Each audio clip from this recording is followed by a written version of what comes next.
रामचंद्र की, सियावर रामचंद्र की जय सिया राम, जय सिया राम। भारत माता की जय, भारत माता की, हर हर महादेव।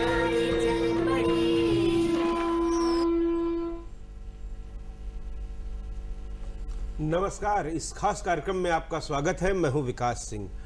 अयोध्या में भव्य राम मंदिर का सपना आज सच हो गया। प्रधानमंत्री नरेंद्र मोदी ने विधि विधान के साथ मंदिर की नींव रखी। प्रधानमंत्री ने अपने अयोध्या दौरे में सबसे पहले हनुमानगढ़ी में जाकर दर्शन किए। इसके बाद उन्होंने श्री राम जन्मभूमि पर विराजमान रामलला के दर्शन किए और आरती की। इसी के साथ आज सदियों से लोगों का सपना साकार हो गया। 5 सदियां लगी इस सपने को पूरा होने में। अब ये दिन आया। क्या संघर्ष हुआ होगा, पूरे इतिहास पर आज हम अपने मेहमानों के साथ खास चर्चा करेंगे। चर्चा में जो सबसे पहले हमारे साथ खास मेहमान हैं उनका आपसे परिचय करा देते हैं। हमारे साथ हैं डॉक्टर सूर्य प्रसाद दीक्षित जी, पूर्व विभागाध्यक्ष हिंदी विभाग लखनऊ विश्वविद्यालय से, और प्रोफेसर मनोज दीक्षित जी हैं, पूर्व कुलपति राम मनोहर लोहिया विश्वविद्यालय अवध विश्वविद्यालय से। आप दोनों मेहमानों का चर्चा में स्वागत है। सबसे पहले डॉक्टर सूर्य प्रकाश दीक्षित जी, आपसे ये जानना चाहेंगे, आज 5 सदियां लग गई आज के इंतजार में हमें। आज वो सपना साकार हुआ। कितना बड़ा दिन है, कितना ऐतिहासिक दिन है आज, और कई सदियों तक आज की तारीख याद रखी जाएगी। बहुत सही कहा आपने विकास जी। जो सनातन धर्मावलंबी हैं, वैष्णव हैं, हिंदू हैं, उनको इसलिए प्रसन्नता हो रही है कि उनके आराध्य का मंदिर आज से शुरू हो रहा है, जो 500 वर्षों से लंबित था, और ऐसा लगता था कि अब ये मंदिर नहीं बन पाएगा। हताशा का दौर आ गया था। लगता था कि इसको राजनीतिज्ञों ने उलझा दिया है, वोट की राजनीति में फंस गया है, और अब कोई इतना बड़ा साहस नहीं कर सकता। तुष्टीकरण का दौर चल रहा है। तमाम विरोधी पक्ष हैं, सैद्धांतिक विरोध करने वाले, सांप्रदायिक स्तर पर विरोध करने वाले, और भीतरी बिखराव भी बहुत है। लेकिन उस सबसे परे एक चमत्कार जैसा होता है। सबसे बड़ी सिद्धि और सबसे बड़ी सफलता इस बात में मिली कि यह मंदिर प्रजातांत्रिक ढंग से तैयार हुआ है। न्यायपालिका की इसमें बड़ी भूमिका रही है, प्रशासन की बहुत बड़ी भूमिका रही है। इसमें कोई विशेष हिंसा नहीं हुई, बहुत बड़ा ऐसा कोई असंवैधानिक संघर्ष और ऐसी कोई घटना नहीं हुई। सर्वसम्मत से सौहार्दपूर्वक सबने स्वीकार किया कि न्यायपालिका की ओर से जो निर्णय आएगा वो सबको मान्य होगा, और न्यायपालिका ने एक लंबे दौर में हर पक्ष की सुनवाई करके, आपने देखा कितने दिनों तक वो मुकदमे चले हैं, कितने तरह के बाद स्थापित हुए हैं, कितने तरह के साक्ष्य प्रस्तुत किए गए हैं। इन सब पर विचार करते हुए सर्वोच्च न्यायालय ने जो मत दिया उसको सभी संप्रदायों ने सहर्ष स्वीकार कर लिया, और फिर प्रशासन ने उसकी तैयारी करके जनता की ओर से, निर्माण न्यास की ओर से इस मंदिर की शुरुआत हुई। प्रधानमंत्री जी ने उसकी नींव रखी, और अब ये आशा की जाती है, एक मंगलाशा मन मन में बैठ गई है कि अब भव्य दिव्य मंदिर बनेगा। 3 साल में माना जा रहा है बन के तैयार हो जाएगा। सदियों की जो हमारी चिराभिलाषा है वो पूरी होगी। बिल्कुल। प्रोफेसर मनोज जी, राम मंदिर निर्माण के साथ धार्मिक, सांस्कृतिक, आध्यात्मिक पुनरुत्थान किस तरीके से होगा, आप क्या देखते हैं? देखिए, जो आज हुआ है उस घटनाक्रम को हमें अपने आप में समाने में भी बहुत समय लगेगा। जैसा आचार्य जी ने कहा, 5 सदियों से अधिक का ये संघर्ष है, और जिस पर मुझे लगता है कि अविश्वास की परत दर परत चढ़ती गई, और हम ये समझ भी नहीं पाते थे कि मर्यादा पुरुषोत्तम की इस नगरी में भगवान राम के मंदिर को बनाने का संघर्ष कब तक चलेगा। और ये संघर्ष इतनी सुंदर परिणति लेगा, इसका भी भान बहुत कम लोगों को था। शायद राम भक्तों को रहा होगा। मैं उनको राम की कृपा है, सब बिना राम के कुछ नहीं, पत्ता नहीं हिलता है, रूम रूम में राम है। पूरे दौरान पिछले 3 वर्ष और 2 माह से अधिक कुछ समय के लिए जब मैं अयोध्या में भगवान की कृपा से रहा, 3 दीपोत्सव हम लोगों ने आयोजित करने में अपनी भूमिका निभाई। कम लोग जानते हैं कि सुप्रीम कोर्ट द्वारा जो मध्यस्थता का पूरा दौर चला, उसको भी हमारे विश्वविद्यालय ने ही अपने एक विशेष प्रांगण में होस्ट किया। हम सब साक्षी हो रहे थे, लेकिन सब के सब सशंकित थे कि क्या निर्णय होगा। हाई कोर्ट का निर्णय आप जानते हैं विभाजित था, और हम सब के मन में ये टीस थी कि अगर सुप्रीम कोर्ट का निर्णय भी विभाजित हुआ तो ये विभाजन धार्मिक आधार पर माना जाएगा। लेकिन ऐसी अद्भुत राम की कृपा कि सभी धर्मों के लोग सुप्रीम कोर्ट की उस पीठ में थे और निर्णय एक मत से हुआ। ये ऐसी रामलीला हुई जिसका कोई उदाहरण शायद मुझे लगता है कि जिसको आज प्रधानमंत्री जी ने भी और माननीय मुख्यमंत्री जी ने भी इस बात का संकेत दिया कि शायद मर्यादा पुरुषोत्तम अपनी पूरी मर्यादा के साथ ही स्थापित होना चाहते थे। इसलिए यह मंदिर भी सारी संवैधानिक प्रक्रियाओं से जूझते हुए, निकलते हुए, न्यायिक प्रक्रिया से निकलते हुए आज इस अवस्था को पहुंचा कि जब भूमि पूजन हुआ। अब पुनरुत्थान का समय है, ये निश्चित है, क्योंकि साथ साथ मुझे लगता है कि हम सबने सुना होगा कि केवल राम का मंदिर नहीं है, बल्कि ये राम राज्य की स्थापना का भी एक नींव का पत्थर रखा गया है। इसलिए उसको इससे जोड़ना बिल्कुल उचित होगा कि भारत के सांस्कृतिक पुनरुत्थान, भारत की धार्मिक व्यवस्थाएं, भारत की परंपराएं, इन सभी के लिए एक पुनरुत्थान का योग आ गया है। एक रिनेसां का एज जिसको हम कह सकते हैं, वो भी आज से प्रारंभ होता है। अद्भुत दिन है। और आज के आध्यात्मिक भाव की अगर बात करते हैं, प्रधानमंत्री नरेंद्र मोदी जब रामलला पे पहुंचे और जिस तरीके से उन्होंने प्रणाम किया, अद्भुत, इसकी कल्पना से परे। आप सोच सकते हैं कि 1991 का एक कार सेवक माननीय भाई नरेंद्र भाई मोदी,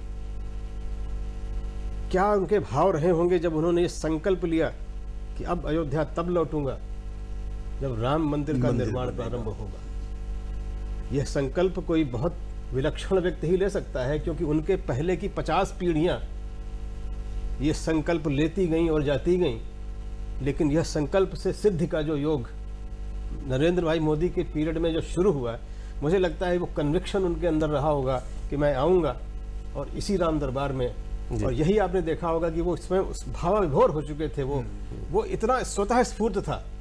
वो जो उनका साष्टांग प्रणाम था वो नियोजित नहीं था, वो स्वतः स्फूर्त था, उनके हृदय से निकल पड़ा कि मैं आ गया भगवान, आपके चरणों में आ गया। और उस दिन की याद करूंगा और आज के दिन भाव विभोर करने वाला बिल्कुल। प्रोफेसर दीक्षित, आज हम ये माने कि नए युग का सूत्रपात हो रहा है, राम मंदिर, भव्य राम मंदिर, राष्ट्र मंदिर की इससे परिकल्पना की जा रही है, तो आज से एक नए युग का सूत्रपात हम कह सकते हैं? बिल्कुल सही अनुमान कर रहे हैं। ये मंगलाशा मन में रखनी चाहिए। इससे एक संदेश ये जा रहा है कि हमारा सनातन धर्म, जो धर्म यानी संप्रदाय नहीं है, एक जीवन पद्धति है। सबने माना है कि हिंदू धर्म, सनातन धर्म मजहब नहीं है। मैथिली शरण गुप्त की वो पंक्ति मुझे याद आती है कि हिंदू धर्म या मानव धर्म है अभिन्न दोनों का मर्म। उसको 72 अर्थों में आप मानव धर्म कह सकते हैं। तो इसकी परिकल्पना हमारे ऋषियों ने, मुनियों ने, महाकवियों ने और विद्वज्जनों ने की थी। अब वो चरितार्थ होने जा रही। उसका संदेश दूर दूर तक पूरे विश्व में फैले, पूरे भारत भूमि में फैले। ये देश आप देख रहे हैं विविधताओं का देश है। इसमें इतनी भाषाएं हैं, इतनी जातियां हैं, इतने संप्रदाय हैं, इतने क्षेत्र हैं, इतनी जलवायु है, लेकिन डाइवर्सिटी में यूनिटी की खोज हमारा संकल्प रहा है। विविधता में एकता कैसे स्थापित की जाए, इस मंदिर के माध्यम से और रामचरित के माध्यम से हम उस भावैक्य की खोज करेंगे। हम एक सनातन संदेश देश के और संसार के कोने कोने तक भेज सकेंगे कि हमको श्री राम द्वारा दिए हुए और निर्देशित आचार संहिता को जीवन में चरितार्थ करना है, जिसको हम आदर्श बात कहते हैं, जिसके कारण उनको मर्यादा पुरुषोत्तम कहा गया था। मर्यादा पुरुषोत्तम के कारण ही उनको भगवत्ता प्राप्त हुई। ईश्वर का मानवीकरण और मानव का ईश्वरीकरण ये दोनों रामचरित के माध्यम से फलित हुए हैं। तो हम ये संदेश पुनः दे सकेंगे कि देश का एक एक नागरिक किस तरह आदर्श पुत्र सिद्ध हो, आदर्श पिता सिद्ध हो, आदर्श पति पत्नी सिद्ध हो, आदर्श राजा प्रजा सिद्ध हो। आदर्शों का यह संदेश आज के युग में इसलिए जरूरी है कि चारों तरफ आप देख रहे हैं आचार संहिता दिनों दिन क्षीण होती चली जा रही, भ्रष्टाचार का बोलबाला है, छोटे छोटे क्षुद्र स्वार्थों के पीछे मनुष्य अपने मानवीय कर्तव्यों से च्युत हो रहा है। ये विमानवीकरण का दौर है, डिह्यूमनाइजेशन हो रहा है, इसलिए कि हमारे पास रोल मॉडल नहीं है। एक रोल मॉडल हमको मिला है इस मंदिर के माध्यम से। मनुष्य की परिपूर्णता क्या है, मानव जीवन का चारित्रिक उत्कर्ष किसको कहते हैं, ये राम कथा के माध्यम से प्राप्त होगा। और ख़ास तौर से अयोध्या कल्ट एक विशेष प्रकार की संस्कृति है। अयोध्या कल्ट यानी अयोध्या की संस्कृति क्या है, अन्य संस्कृतियों से थोड़ा सा भेद आपको दिखाई देगा। हमारे यहाँ भक्ति 4 प्रकार की बताई गई है। जो पारंपरिक भक्ति है उसमें दास्य भक्ति रही है, उसमें वात्सल्य भक्ति रही है, उसमें माधुर्य भक्ति रही है और सख्य भक्ति रही। माने ईश्वर और भक्त के बीच 4 तरह के संबंध हो सकते हैं। पति पत्नी का संबंध, बेटे का और बाप का संबंध, मित्र का संबंध और पुत्र का संबंध। अयोध्या में एक 5वीं तरह की संस्कृति जुड़ी और वो थी भायप भगति, भ्रातृ प्रेम की संस्कृति। राम और भरत का जो संबंध है, राम और लक्ष्मण का जो संबंध है, वो भाईचारा दुनिया से जा रहा है, इसका संदेश अवध संस्कृति ने दिया था। और इसके अतिरिक्त तो एक खास तरह की उपासना पद्धति वहाँ विकसित हुई जिसको रसिकोपासना कहते हैं, माधुर्य भक्ति या प्रेमा भक्ति। वहाँ श्री राम को और श्री जानकी जी को किशोरी जी और लाडली जी कहा जाता है।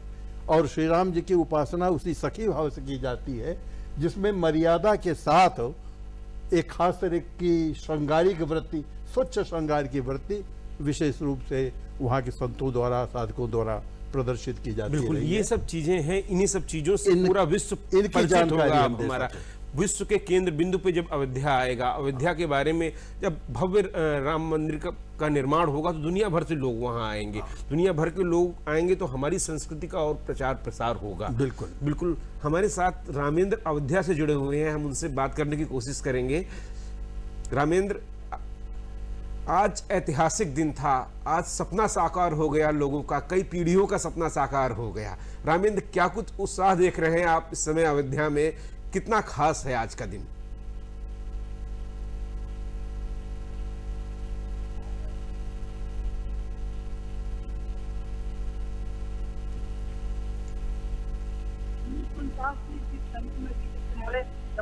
सरयू नदी के किनारे जब 5 संतों ने भगवान श्री राम को लेकर के प्रकटोत्सव के कार्यक्रम किया था, तब भी शायद लोगों को नहीं लग रहा था कि राम मंदिर बन पाएगा।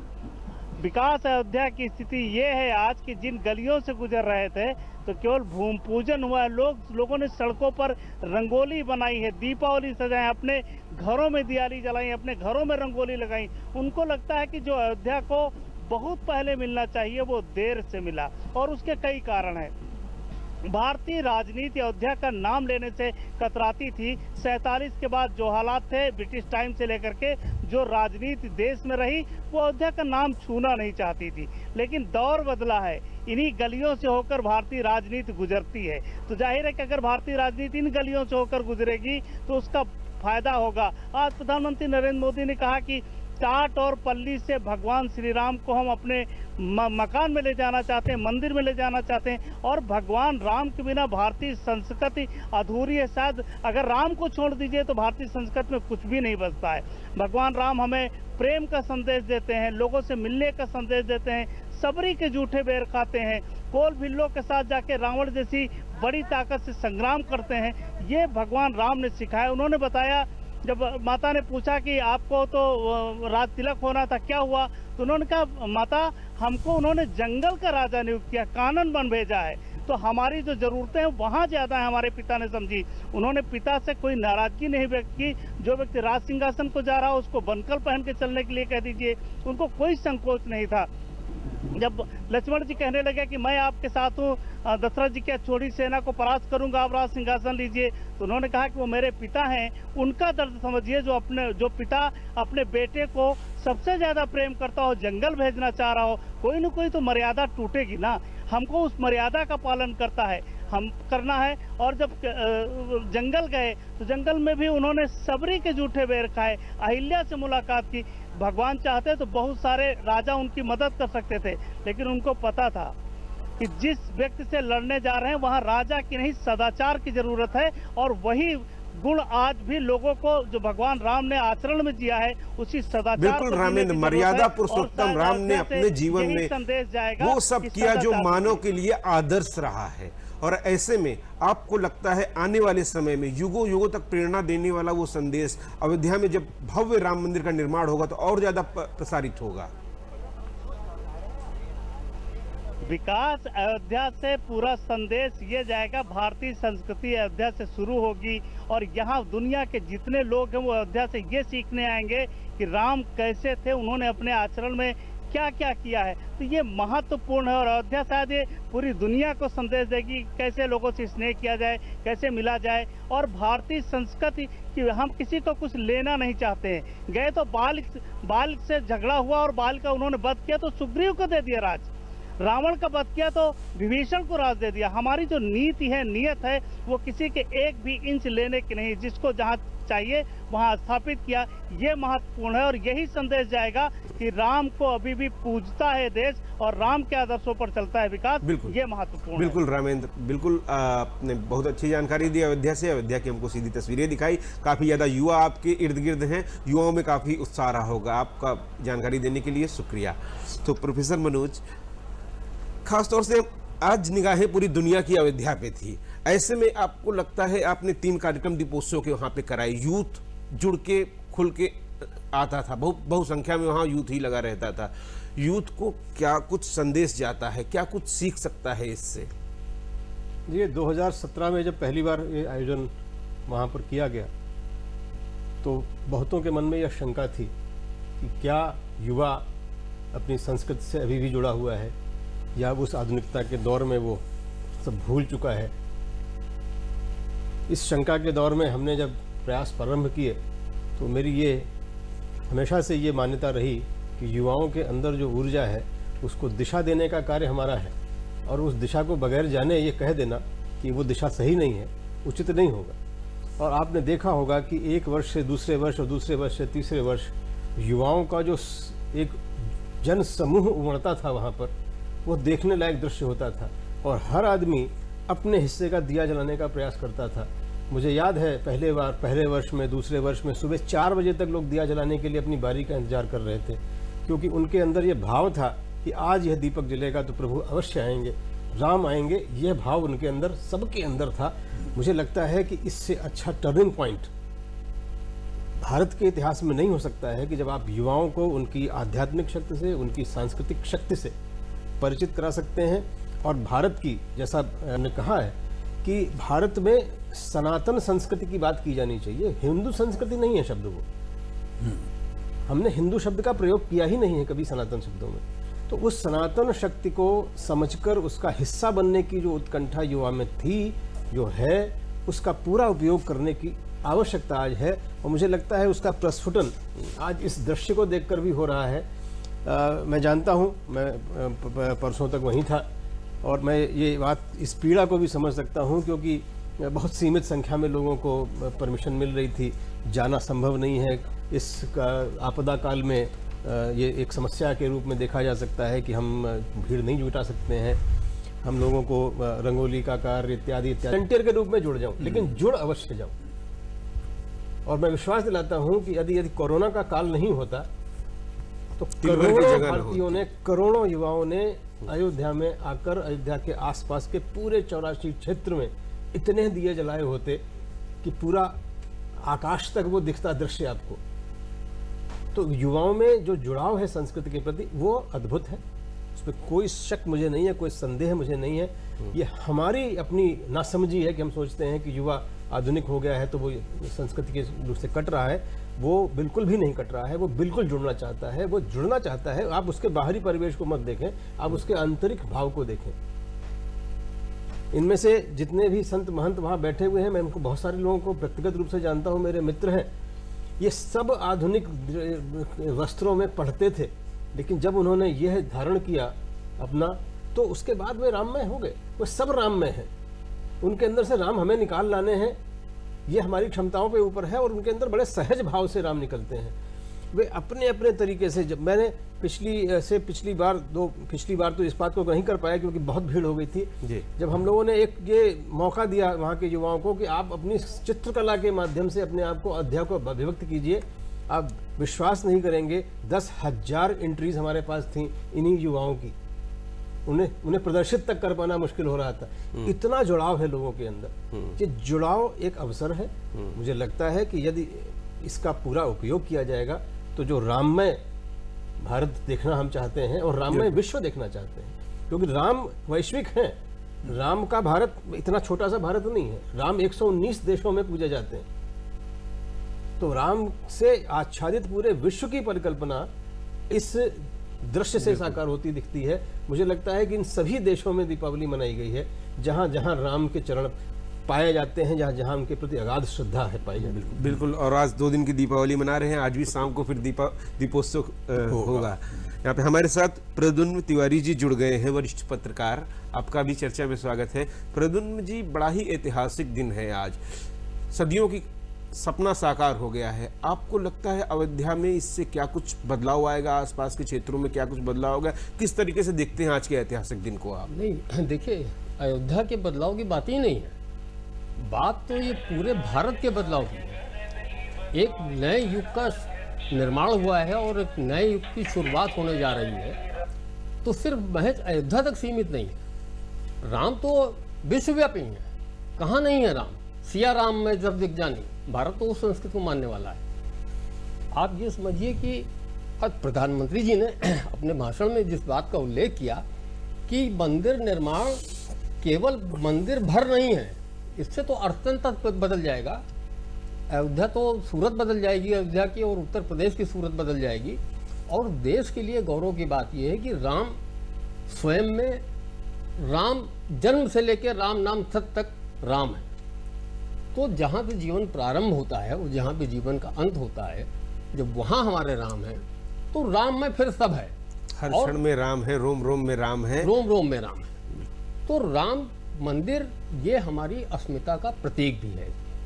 ये हमारे मनोबल को, एक समाज को डिमोरलाइज करने के लिए, बाबरनामा में लिखा है साहब, शायद पृष्ठ 173 है कि ये गिरा करके मंदिर और मस्जिद को उसके मलबे से तामीर पूरी की गई यहाँ पर। तो उसमें कोई लुकी छुपी बात नहीं है, कुछ गलतियां पुराने जमाने में हुई होंगी, सदियों से चला आ रहा है। डॉक्टर दीक्षित, आपसे जानेंगे मंदिर को लेकर, मंदिर आंदोलन को लेकर, मंदिर के संघर्ष को लेकर, इसके इतिहास पे कुछ नजर डालना चाहेंगे। बहुत ही संघर्ष किया हमारे पुरखों ने यहाँ पर, तब जाके ये सपना साकार हुआ है। देखिए, राम मंदिर का या राम तत्व का जो इतिहास प्राप्त होता है, उससे मोटी मोटी सूचना ये है कि 6वीं शताब्दी से राम के मंदिर बनने शुरू हो गए थे। सबसे पहले गुप्त साम्राज्य में स्वामी मध्वाचार्य राम का श्री विग्रह पहली बार बद्रीनाथ से लेकर आए थे, और जगह जगह उन्होंने राम के श्री विग्रह माने उनकी मूर्तियाँ स्थापित की। यहाँ अयोध्या का मंदिर विशेष रूप से बहुत महत्वपूर्ण था, क्योंकि अयोध्या महाकौशल की राजधानी थी और ये बहुत बड़ा साम्राज्य था। इक्ष्वाक वंशों का जो इस सृष्टि में पहला वंश माना गया है, मनु उसके प्रवर्तक थे, और मनु के पुत्र थे इक्ष्वाक। इक्ष्वाक के पुत्र थे अयोध, उन्हीं के नाम पर अयोध्या नगरी का नामकरण हुआ था। तो मंदिर की परंपरा तो 6वीं 7वीं शताब्दी से प्राप्त होती है। गुप्त साम्राज्य में इसका कई बार पुनरुद्धार भी हुआ है, उसके बाद कई शासकों ने, राजाओं ने इसको बनाया। जब मंदिर तोड़ने की प्रक्रिया शुरू हुई, बाबर से लेकर के अलग अलग कई मुगल बादशाहों ने हमला किया है। एक का अकबर का कोई प्रमाण नहीं मिलता है, बाकी जहांगीर के काल में भी आक्रमण हुए हैं, शाहजहां के समय भी आक्रमण हुए हैं, और औरंगजेब के समय तो विशेष रूप से हुए। तब मीर बाकी के माध्यम से ये पूरी तरह से ध्वस्त किया गया, और फिर एक बार नहीं कई बार मंदिर बनाया गया है, कई बार गिराया गया है। इसमें न जाने कितने युद्ध हुए हैं।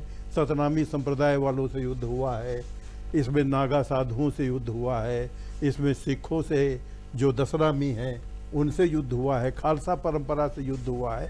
तो राम जन्मभूमि मंदिर का और अयोध्या का एक बड़ा लंबा रक्तरंजित इतिहास है। इस पर पुस्तकें भी बहुत सारी छपी हैं, उसमें सारी घटनाएं दी गई हैं। लेकिन कुल मिलाकर यह जो मंदिर गिरा, आखिरी तौर पर 15वीं शताब्दी की जो घटना, आज से 490 वर्ष पूर्व ये जो मंदिर का ध्वंस किया गया, इसकी बड़ी व्यापक प्रतिक्रिया जन समाज पर हुई और वो आक्रोश के रूप में भी, हताशा के रूप में भी, दो रूपों में देखी गई। एक तो पराजय का बोध हुआ, वो बहुत बड़ी ग्लानि का कारण बना, और दूसरी ओर आक्रोश का बोध हुआ कि बहुत सम्मिलित रूप से एक नहीं पूरे देश के शासक उसमें एकजुट हुए थे, लेकिन इन विदेशी आक्रमणकारियों के पास जो सैन्य शक्ति थी, तेज दौड़ने वाले जो घोड़े थे और उनकी जो रणनीति थी, उसके कारण अंततः वे विजयी हुए और मंदिर गिरा। तो इसका क्षोभ बहुत अरसे तक जनजीवन में विद्यमान रहा। बहुत लोगों ने प्रतिज्ञा की है, न जाने कितने बलिदान हुए हैं। मुझे एक रिपोर्ट देखने को मिली थी, यहाँ का सूबेदार, जो प्रांत का प्रमुख होता था उसको सूबेदार कहते थे, उसने लिखकर के केंद्र को भेजा था कि इस बार लाशों की खरही लगा दी गई। ये खरही अवधि का शब्द है, बहुत बड़ा ढेर जहाँ घास फूस रखी जाती है। तो गणना नहीं है कितने लाख आदमी इसमें मारे गए हों, लेकिन तो भी पूरी तरह से सनातन धर्मावलंबियों ने समर्पण नहीं किया। वो बार बार एकजुट होते थे और फिर अपना मंदिर बना लेते थे, फिर वो गिरा जाते थे। तो ये क्रम बड़ा लंबा चौड़ा सिलसिला रहा बिल्कुल, है। बिल्कुल। बहुत संघर्षों के बाद वो सपना साकार हुआ है आज, और ये बिल्कुल गौरव का विषय है पूरे विश्व के लिए। प्रोफेसर मनोज, आज मोहन भागवत जी ने वहां से कहा कि ये एक ऐसा समय है कि अपने जो मंदिर निर्माण के साथ अपने मन में एक अयोध्या बनाएं, और उस जैसे जैसे मंदिर का निर्माण होता है वैसे वैसे अपने आप मन को बदलें, मन में राम मंदिर का निर्माण करें। कितना समाज के लिए जरूरी है। भगवान श्री राम के द्वारा बताए गए आदर्श, उनके द्वारा किए गए कार्य सदियों तक प्रेरणा के स्रोत बने रहेंगे समाज के लिए। ऐसे में मन का मंदिर बनाना, अयोध्या में राम का मंदिर बनाना कितना जरूरी होता है। बिल्कुल। मोहन भागवत जी ने जो प्रबोधन अपना दिया वो बहुत ही सारगर्भित, संक्षिप्त था, लेकिन बहुत ही सारगर्भित था। और मन में अयोध्या बनाने का जो संकल्प था वो ये, जैसा हमने पहले भी कहा, कि केवल राम मंदिर का निर्माण नहीं हो, बिल्कुल राम राज्य का भी निर्माण साथ साथ हो, तब इस मंदिर की पूरी संकल्पना का कोई अर्थ बनता है। राम कोई व्यक्ति नहीं, राम एक पूरा ऐसा अद्भुत व्यक्तित्व है कि जो हर भूमिका में अपने आप को श्रेष्ठतम रूप तक ले जाते हैं। वे त्याग हैं, एक भाई के रूप में भी, एक पति के रूप में भी, एक पुत्र के रूप में भी। वे हर जगह अपने एक मानक स्थापित करते हैं और हर जगह त्याग की प्रवृत्ति न केवल राम में बल्कि उन चारों भाइयों में प्राप्त होती है। जैसा भाई साहब ने कहा, भ्रातृत्व भाव जो है वो अद्भुत है, कहीं और प्रदर्शित होता ही नहीं है, कि वे एक दूसरे से आगे बढ़कर त्याग करने को तैयार है और सब राम के प्रति समर्पित हैं और राम उनके प्रति समर्पित हैं। भरत सरिस को राम स्नेही जग जप राम राम जप जेहि। राम भरत का नाम लेते हैं और भरत राम का जाप करते हैं। ऐसे अद्भुत भाइयों का प्रकरण कहीं और इतिहास में नहीं मिलेगा आपको। तो इसलिए उसके साथ उन्होंने कहा था कि अंदर अपने भ्रातृत्व भाव आ जाए, यह राम मंदिर की संकल्पना के साथ जुड़े, यही अयोध्या है। मर्यादाओं का अपना बोध हो जाए, यह राम मंदिर के साथ जुड़े, यही अयोध्या है, यही राम का संकल्प है। मैं आप मैथिली शरण गुप्त की जो बात चर्चा में आई, मैं केवल एक छोटा सा प्रकरण लेता हूं, वहां से एक घटना को केवल लेता हूं कि उसमें यह प्रकरण आता है कि भरत राम को मनाने जाते हैं चित्रकूट तक। लक्ष्मण को शंका होती है कि भरत आक्रमण करने आ रहा है। राम कहते हैं कि जिस दिन ऐसा हो जाएगा उस दिन भाई भाई नहीं रहेगा। भरत पर संदेह। लेकिन उसी प्रकरण में एक बात आती है कि जब केकई वहां पर खड़े होकर सभा में कहती हैं कि चाहे त्रैलोक्य मुझ पर थूके राम, फिर भी तुम वापस चलो। और पूरी भीड़ कैकेयी के ऊपर थूक रही है, लेकिन राम उठते हैं और एक शब्द कहते हैं कि धन्य वह माई जिसने जन्मा भरत सा भाई, भरत सा पुत्र जन्मने वाली माँ को ब्रह्मांड भी प्रणाम करेगा, मैं उस माँ को प्रणाम करता हूँ। ये राम है, ये राम है, ये आदर्श है, ये आदर्श हैं। ये राम के उन आदर्शों के ऊपर अगर उनका कण बिंदु भी हमारे अंदर आ जाए तो अयोध्या में राम मंदिर का निर्माण और भारत का राम राज्य का निर्माण दोनों साथ साथ संकल्पित होते हुए दिख सकते हैं। बिल्कुल। प्रद्युम्न जी, राम कथा ऐसी कथा है जिसको हम बार बार देखते हैं। हर वर्ष दशहरे के दिन, दशहरे से पहले रामलीला का आयोजन किया जाता है, भारी भीड़ उमड़ती है। और यहाँ तक कि अभी जब कोरोना संक्रमण के दौरान दूरदर्शन ने एक बार फिर से रामायण का प्रसारण किया तो देखने वालों का विश्व रिकॉर्ड बन गया। बहुत खास है रामायण। जी देखिए, रामायण जब वाल्मीकि जी ने रामायण लिखी तो वो हजारों वर्ष पुरानी बात है, लेकिन महात्मा तुलसीदास, संत तुलसीदास ने जो रामचरितमानस लिखी, वो रामचरितमानस अवधि में इतनी पठनीय हुई, इतनी ग्रहणीय हुई कि लोगों को लगा कि राम हमारे बीच के हैं। राम एक आम आदमी है, राम ईश्वर नहीं है सर, राम एक आम आदमी है।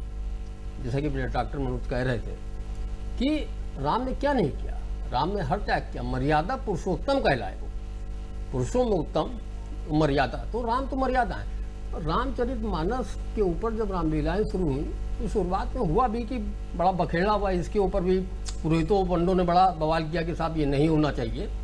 लेकिन जब रामलीला की शुरुआत हुई तो आदियों परंपरा चली आ रही है। और देखिए कि आज का युवा जो है, जिसको माना जाता है कि साहब वो तो गूगल और लैपटॉप और व्हाट्सएप से फुर्सत नहीं है, उसने भी दूरदर्शन पर प्रसारित उस रामायण को देखा।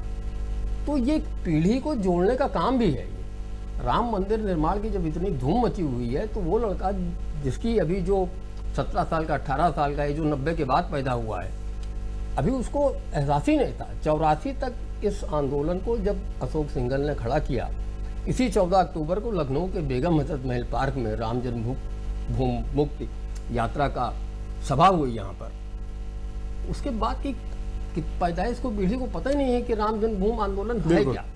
लेकिन उस कांड के बाद से धार तभी पड़ी है, धार ये तभी मिली है 1984 में।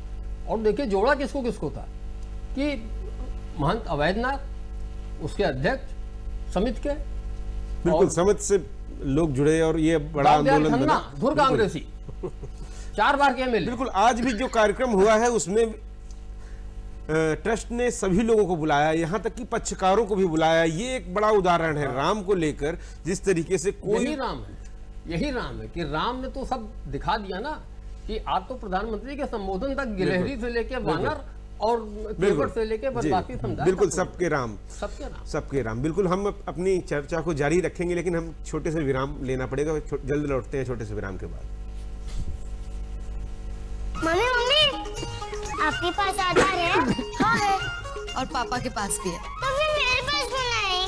क्योंकि तुम अभी बहुत छोटे हो। टीचर कह रही थी मेरा भी आधार होना चाहिए।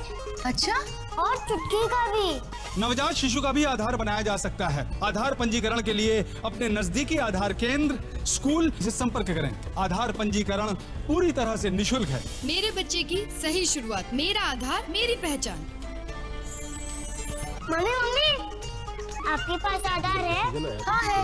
और पापा के पास भी है। तो फिर मेरे पास क्यों नहीं? क्योंकि तुम अभी बहुत छोटे हो। टीचर कह रही थी मेरा भी आधार होना चाहिए। अच्छा, और चुटकी का भी। नवजात शिशु का भी आधार बनाया जा सकता है। आधार पंजीकरण के लिए अपने नजदीकी आधार केंद्र, स्कूल से संपर्क करें। आधार पंजीकरण पूरी तरह से निशुल्क है। मेरे बच्चे की सही शुरुआत, मेरा आधार मेरी पहचान। वो उसमें जब 2010 में फैसला हाईकोर्ट का जी डॉक्टर दीक्षित जी, राम अनेकता में एकता का रूप है। राम पर लिखी रामायण अनेक भाषाओं में है, एक दूसरे को जोड़ती हैं। वो पूरे देश को किस तरीके से जोड़ती हैं, रामायणों की अलग अलग भाषाओं में रचना की गई है। किस तरीके से आप देखते हैं अनेकता में एकता के रूप को, रामायण को? देखिए, गोस्वामी जी ने एक बहुत मार्मिक बात कही है कि नाना भांति राम अवतारा, रामायण शतकोटि अपारा। पहले तो कहा शत माने सैकड़ों हैं, फिर कहा कोटि करोड़ों हैं, और फिर कहा अपारा माने असंख्य है। राम कथा के मिति जगना ही, उसकी कोई सीमा ही नहीं है। हर भाषा में, हर देश में, हर काल में राम को चरित्र नायक बनाकर विभिन्न रूपों में विभिन्न शैलियों में कथा कही गई है। यूँ राम शब्द और सीता शब्द का प्रयोग ऋग्वेद में भी हुआ है, लेकिन मूल रूप से अथर्ववेद में इनकी कथा का संकेत मिलता है। उसके बाद देखते देखते सारे पुराणों में राम कथा छा जाती है। विष्णु पुराण, भागवत पुराण, पद्म पुराण, नृसिंह पुराण, वामन पुराण, 11 पुराण हैं जिनमें राम कथा है। और उसी के आधार पर लौकिक संस्कृत जब बनी, रामायण से ही लौकिक संस्कृत का जन्म हुआ है। वाल्मीकि आदि कवि है और उसी क्रम में कालिदास भी, भास भी, भवभूत भी, भट्टिकाव्य भी, न जाने कृतियाँ रची गई। ये देखते देखते तमाम भारतीय भाषाओं में फैली। और आप पाएंगे एक बार साहित्य अकादमी ने सर्वेक्षण करवाया था जिसका निष्कर्ष निकला कि हर भाषा की सर्वश्रेष्ठ कृति कहीं न कहीं रामकथा है, रामायण है। जैसे हिंदी में कह सकते हैं रामचरितमानस, जैसे संस्कृत में कह सकते हैं वाल्मीकि रामायण, उर्दू में चकवस्त रामायण को प्रथम स्थान दिया गया था। उसी तरह से कन्नड़ की पंप रामायण, मराठी की भावार्थ रामायण, तमिल की कंबु रामायण, बंगला की कृतिवासी रामायण, ऐसे ही असमिया में भी, उड़िया में भी, कश्मीरी में भी, मतलब हर भाषा में राम कथा रची गई और उसकी विभिन्न घटनाओं को लेकर। यही नहीं, लोक कथा में आप चले जाइए, गोस्वामी जी ने स्वयं रामलला नहीं छू लिखा, उसके बाद जानकी मंगल, पार्वती मंगल, ये सब लोक काव्य हैं। और उसी तरह से विभिन्न तर्जों में अलग अलग लोक गायकी की जो शैलियाँ होती हैं, कहीं आल्हा में रामायण लिखी जा रही है, कहीं राधे श्यामी तर्ज पर लिखी जा रही है, कहीं बिरहा में रामायण लिखी जा रही है, कहीं गीत रामायण लिखी जा रही है। जितनी बोलियां हैं, जैसे रामचरितमानस अवधि में रची गई, उसी तरह से बुंदेली में देखिए, भोजपुरी में देखिए, अवधि में देखिए, कुमाऊनी गढ़वाली में देखिए, मागधी में देखिए, हिंदी में ऐसे 19 बोलियां हैं, सब में अपनी अपनी रामायण हैं। आधुनिक साहित्य में भी आप पाएंगे, अभी मैथिली शरण गुप्त की चर्चा हो ही रही थी, उनका साकेत महाकाव्य, पंचवटी काव्य बहुत महत्वपूर्ण हुआ है। निराला जी की राम की शक्ति पूजा और पंचवटी प्रसंग, पंत जी का पूरा एक काव्य है, पुरुषोत्तम नाम से लिखा है, मर्यादा पुरुषोत्तम को लक्ष्य करके। ऐसे ही नरेश मेहता का संशय की एक रात। मेरे कहने के तात्पर्य है कि जितने बड़े कवि हैं, शायद ही कोई हो जिसने राम को अपना चरित्र नायक न बनाया हो, या उनके नाते, उनके बहाने उन्हें प्रतीक मान करके जनजीवन को संदेश न दिया हो। उसमें एकता का संदेश है, उसमें शक्तिशील और सौंदर्य का संदेश है। राम को प्रतीक माना गया शक्ति का। आज भी चर्चा हो रही थी ना, जिसके पास शक्ति है वही शांति है। राम जो छात्र धर्म के प्रतीक बन करके उभरते हैं, जब दक्षिण जाते हैं और ऋषि मुनि दिखाते हैं कि हड्डियों का समूह जो आप देख रहे हैं, निश्चरों ने खाया है ऋषियों मुनियों को, तो भुज उठाए प्रणकीन, दोनों भुजाएं उठा के प्रतिज्ञा करते हैं कि निश्चरहीन करो मही, कि इस पृथ्वी को निश्चरहीन कर दूंगा। राम जैसा सहनशील, सहिष्णु, क्षमावान व्यक्ति इस अत्याचार को देखकर छात्र धर्म धारण करता है और फिर निश्चरों का संहार करता है, यहाँ से लेकर लंका तक। तो यह संदेश संसार को जा रहा है कि राम का तात्पर्य है छात्रत्व, शौर्य, यानी अनाचार के विरुद्ध खड़ा होना, और उसी तरह से जहाँ आवश्यकता पड़े वहाँ क्षमा का उदाहरण, शील का उदाहरण, मनुष्यता का उदाहरण। राम राज्य एक परफेक्ट सिस्टम है। बहुत बड़ी महत्वपूर्ण कृति है करपात्री जी की, साम्यवाद और राम राज्य, दोनों की तुलना करते हुए उन्होंने कहा है परफेक्ट सिस्टम कौन है? परफेक्ट सिस्टम वो है जहाँ स्टेटलेस सोसाइटी हो, माने राज्य ना हो, राज्य चलता जाए, वो उदाहरण राम राज्य में मिलता है। और दूसरे एक विशेष प्रकार की आर्थिक व्यवस्था उसमें मिलती है। गोस्वामी जी एक पंक्ति लिखते हैं कि वस्तु बिन गथ पाइए, गथ माने कॉइन, सिक्का, करेंसी, करेंसी के बिना जहां वस्तु प्राप्त होती हो वो राम राज्य है, यानी बार्टर सिस्टम है, वस्तु का वस्तु से विनिमय है। आप नोट लेकर के किसी के श्रम का शोषण नहीं कर सकते हैं, स्वयं श्रम से श्रम का आदान प्रदान होगा। ये जो परफेक्ट सिस्टम है, और साथ ही सामाजिक न्याय का जो संदेश दिया है, उसको कभी कभी लोग मिस इंटरप्रेट कर लेते हैं, अर्थ का अनर्थ करते हुए, विचार उत्तेजना और विवाद पैदा करने के उद्देश्य से, खासतौर से दलितों के प्रसंग में या स्त्री चेतना के प्रसंग में, उसे सही अर्थों में समझने की और समझाने की जरूरत है। वही समझाने की जरूरत है जी। बिल्कुल।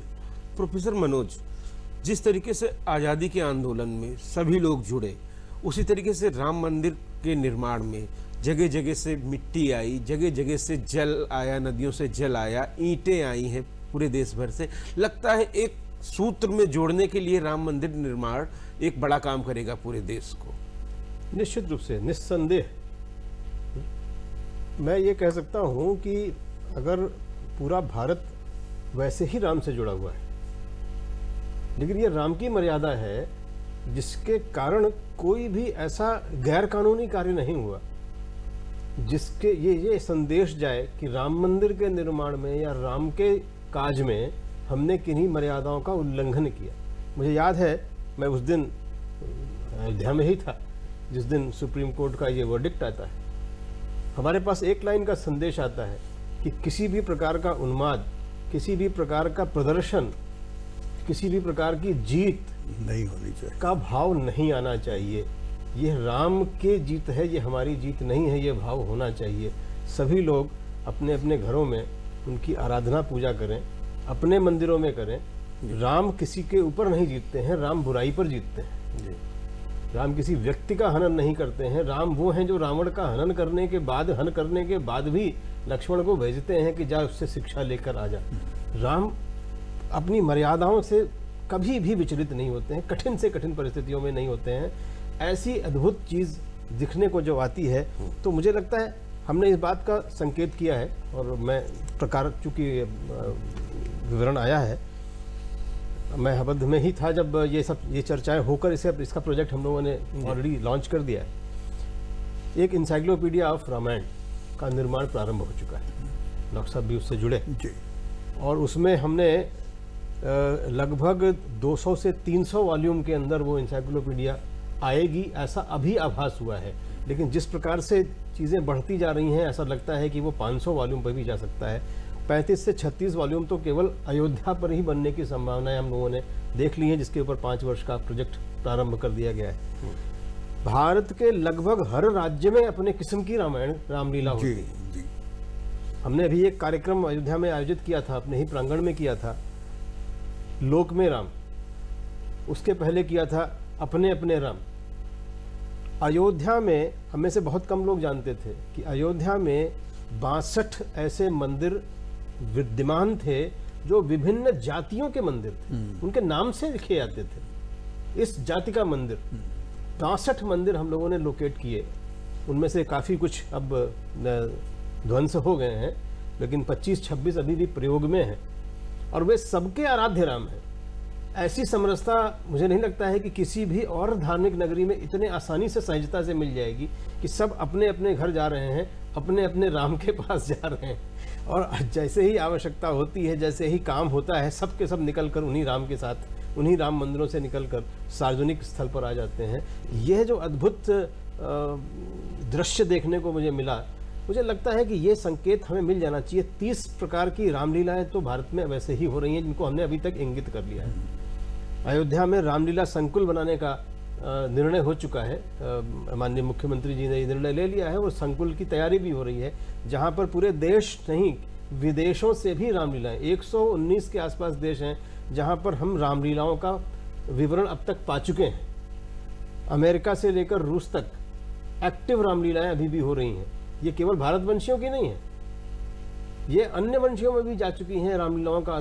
गेन्नादी को, जिनको हमने अभी पद्म भूषण की उपाधि प्रदान की है, दुर्भाग्य से 2 वर्ष पहले उनका गोलोकवास हुआ, वे निरंतर रामलीला 60 वर्षों तक करते रहे। अमेरिका में आज भी रामलीला हर वर्ष होती है, पेड रामलीला है जिसकी ओवर बुकिंग होती है, जिसमें कभी भी स्थान नहीं रहता है कि वो उसमें आप जाकर बैठ पाएँ। तो रामलीला का जो की व्यापकता है वो वैश्विक है, उसको भारत भर में केवल नहीं है। और भारत इतना सा है भी नहीं। भगवान राम का भारत और वर्तमान राजनीतिक जो सीमाएं हैं उनमें बहुत अंतर है। तो हम अगर ये देखें कि राम की व्यापकता उस सारे समाज में है, जहां जहां पर राम के चरण कभी पड़े होंगे या उनका संदेश पहुंचा होगा, वे सब जुड़ने की बात कर रहे हैं। वास्तव में एक विदेश मंत्रालय स्तर पर भी चर्चा शुरू हुई है रामा बेस्ड डिप्लोमेसी की। राम से संबंधित देशों का एक समूह बन जाना चाहिए और वो समूह आर्थिक नहीं होगा, सांस्कृतिक हो सकता है और एक अद्भुत समूह बन के आएगा। बिल्कुल बिल्कुल, एक सोच, एक विचार के रूप में आएगा, विचारों का आदान प्रदान होगा, संस्कृति बढ़ेगी और जब राम के विचार मन में आएंगे तो निश्चित रूप से कल्याण ही होगा समाज का, विश्व का। प्रद्युम्न जी, किस तरीके से देखते हैं भगवान श्री राम ने हर व्यक्ति को महत्व दिया। उन्होंने सबरी के जूठे बेर खाए, जटायु को पिता का दर्जा दिया, उसके बाद वानरों का साथ दिया, सबका सम्मान किया और अपनी प्रजा में सबको समानता का भाव रखा। यहाँ तक कि गिलहरी को भी उन्होंने जो राम सेतु निर्माण में जो छोटी सी भूमिका निभाई थी उसको भी जो है एक सम्मान मिला। तो ऐसे समाज की अवधारणा, राम राज्य की अवधारणा जो है कैसे समाज को डेवलप करेगी? संगठन में शक्ति है। राम का संदेश था कि संगठन ही सबसे बड़ी चीज है। और जब आप सबको संगठित करके चलेंगे, जब आप जाति धर्म पंथ इन सब से विरत होकर के चीज़ों को सोचेंगे, तो वो राम के आदर्श हैं। आप राम के जब आदर्शों की बात करेंगे, आज जब ये बात की गई कि राम सबके हैं, सब में है, तो उसका तो निहितार्थ यही है। अब तो बड़ी बड़ी बातें हुई और राम राज्य की पूरी सोच, पूरी कल्पना और उसका दर्शन, उसकी क्या अवधारणा होगी, ये काफ़ी कुछ स्पष्ट कर गए प्रधानमंत्री जी अपने संबोधन में। आप देखिए कि राम राज्य कभी कृष्ण राज्य नहीं कहा जाता, राम का राज्य कहा जाता है। कृष्ण भी द्वारकाधीश थे, लेकिन कृष्ण का जो एक आध्यात्मिक पहलू वो दूसरी तरफ ले जाता है। राम का आध्यात्मिक पहलू जो है वो आपको सीधे मर्यादा पुरुषोत्तम, मर्यादा पुरुषोत्तम आपको आम आदमी से जोड़ देता है कि आप हमारे हैं, हम आपके हैं। अभी डॉक्टर दीक्षित बात कर रहे थे कि वो भाई के रूप में भी त्यागी हैं, वो पिता के रूप में, पुत्र के रूप में भी त्यागी हैं, पिता के रूप में भी है।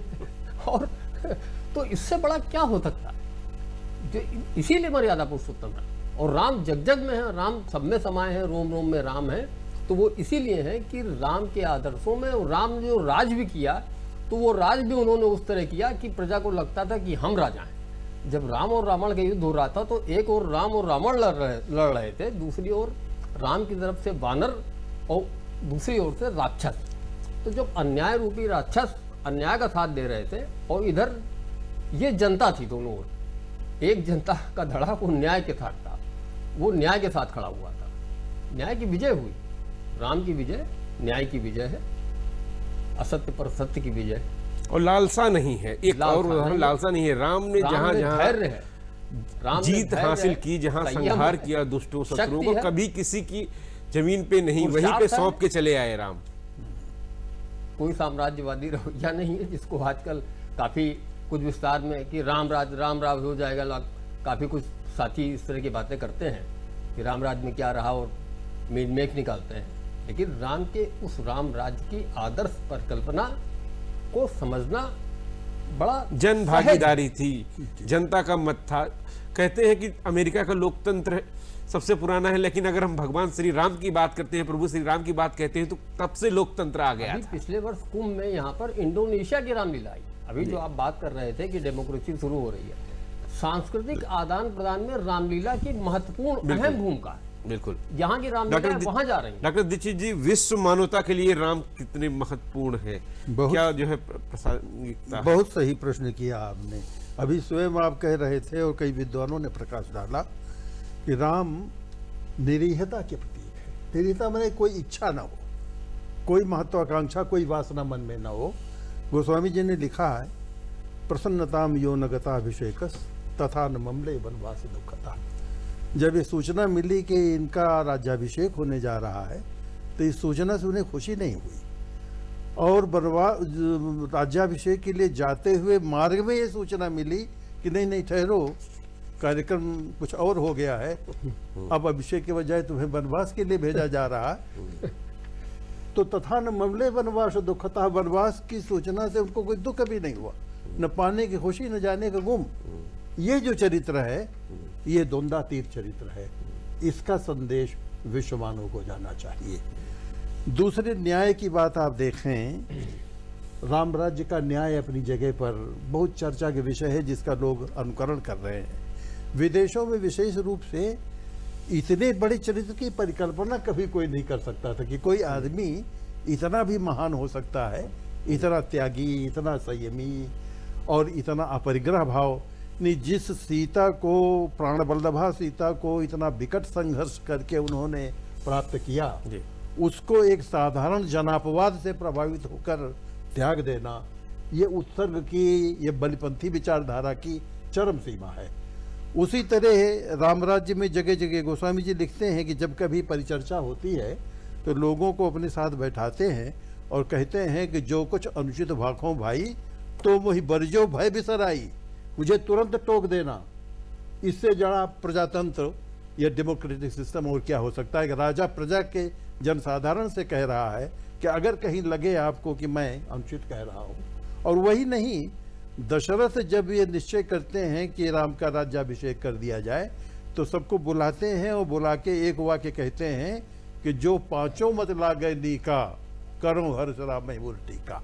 अगर आप सबको ये अच्छा लगे, माने जनमत संग्रह करके, ये नहीं कि ज्येष्ठ पुत्र है और राजा की इच्छा है वो किसी को भी मनोनीत कर सकता है, तो प्रजातांत्रिक व्यवस्था का भी बहुत बड़ा संदेश इसके माध्यम से जा रहा है। और मैं तो कहता हूं कि भारत विद्या को संसार के कोने कोने में पहुंचाने के लिए, जिसको इंडोलॉजी कहते हैं, बाहर इन्हीं चरित्रों के माध्यम से भारतीय संस्कृत और इंडोलॉजी का स्वरूप जाएगा। चाहे मॉरिशस हो, फिजी हो, सूरीनाम हो, गयाना हो, त्रिनिदाद हो, नेटाल हो, दक्षिण अफ्रीका के जो देश है, नेपाल तो हमारा पड़ोसी प्रतिवेशी ही राष्ट्र है, इन सब जगहों पर भारतीय संस्कृत का जो नमूना चुना जाता है वो रामायण से लिया जाता है।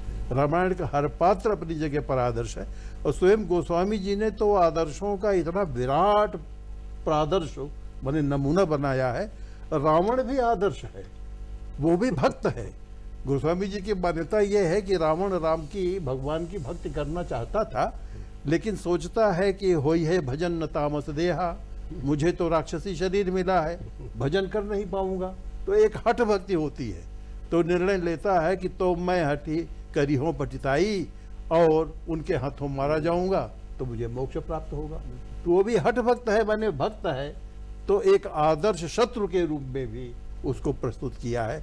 दरअसल हर युग के जो मानक मूल्य रहे हैं वो सब रामचरित्र में डाल दिए गए। समय समय पर उनका चारित्रिक परिवर्तन या परिवर्धन होता रहा है। तो बेस्ट ह्यूमन वैल्यूज जो जिस युग की सबसे बड़ी मान्यता थी, सबसे महत्वपूर्ण जो मूल्य था, वो उनके चरित्र में डाल करके एक ऐसा मॉडल बनाया गया जो न भूतो न भविष्य थी, इसके पहले नहीं और आगे नहीं हो सकता। तो ये युग तो मानवतावाद का युग है, हम सब उसी की परिकल्पना करते हैं। एक ऐसा मनुष्य जो मानव मात्र के भीतर प्रेम का भाव भरे, सबके प्रति सौहार्द, सबके प्रति परोपकार का भाव, सहिष्णुता का, शालीनता का, सात्विकता का, तो ऐसा जो एक आदर्श रूप है, सर्वतो आदर्श, वो संदेश बिल्कुल विश्व एकता, विश्व मानवता के लिए बहुत जरूरी है। प्रोफेसर मनोज, भगवान श्री राम प्रबंधन का भी बहुत बड़ा उदाहरण है। कई प्रबंधन में उनका कोर्स भी चलता है। जिस तरीके से अयोध्या से निकले वो, उसके बाद वो इतने बड़े साम्राज्यवादी रावण से लड़े जाके, जो सोने की लंका कही जाती है, उन्होंने छोटे छोटे लोगों को अपने साथ जोड़ा, किस तरीके से वहां पहुंचे, एक बहुत ही बड़ा उदाहरण है प्रबंधन का अगर देखा जाए तो। निश्चित रूप से इस पर तो एक पूरी परिचर्चा कई घंटों की हो सकती है, क्योंकि प्रबंधन के छोटे से छोटे सिद्धांत का भी प्रयोग और उसका परिष्कृत रूप हमें प्रभु राम के पूरे जीवन काल से मिल जाता है। दो ही उदाहरण देख सकते हैं आप। केवट, अब केवट की एक राजा के सामने क्या हैसियत रही होगी, लेकिन राम ने केवट को क्या बना दिया, और केवट उसके बाद क्या बन जाता है, ये मैनेजमेंट है। वे केवट को फोर्स करके भी जा सकते थे, उनकी सेनाएं जा सकती थी, वे स्वयं सक्षम थे, लेकिन जब केवट को उन्होंने निषाद राज बना दिया और निषाद राज ने फिर राम राज्य की कल्पना में अपना योगदान दे दिया, वे सबरी तक पहुंच गए। तो सबरी का एक प्रसंग आता है, रामचरितमानस में नहीं आता है, लेकिन एक प्रसंग आता है कि जब उसने पूछा कि मुझे लगता था कि तुम नहीं आओगे। जी बिल्कुल। तो उन्होंने कहा कि मैं क्यों नहीं आऊंगा। बिल्कुल, एक एक प्रसंग पे घंटों चर्चा हो सकती है, और ऐसी बातें हैं, ऐसे राम के द्वारा आदर्श हैं जो युगों युगों तक लोगों को प्रेरणा देते रहेंगे। आज हमारे साथ चर्चा में समय इतना ही था हमारे पास। आप सब लोगों ने चर्चा में भाग लिया, उसके लिए बहुत बहुत आभार। तो बिल्कुल इसी उम्मीद के साथ कि आज का ये ऐतिहासिक दिन है, आने वाले दिनों में राम के आदर्श, राम की मर्यादाएं लोग अपनाकर समाज कल्याण के लिए नई गति से काम करेंगे।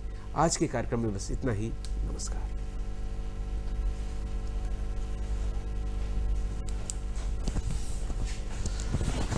रामचंद्र की जय सिया राम,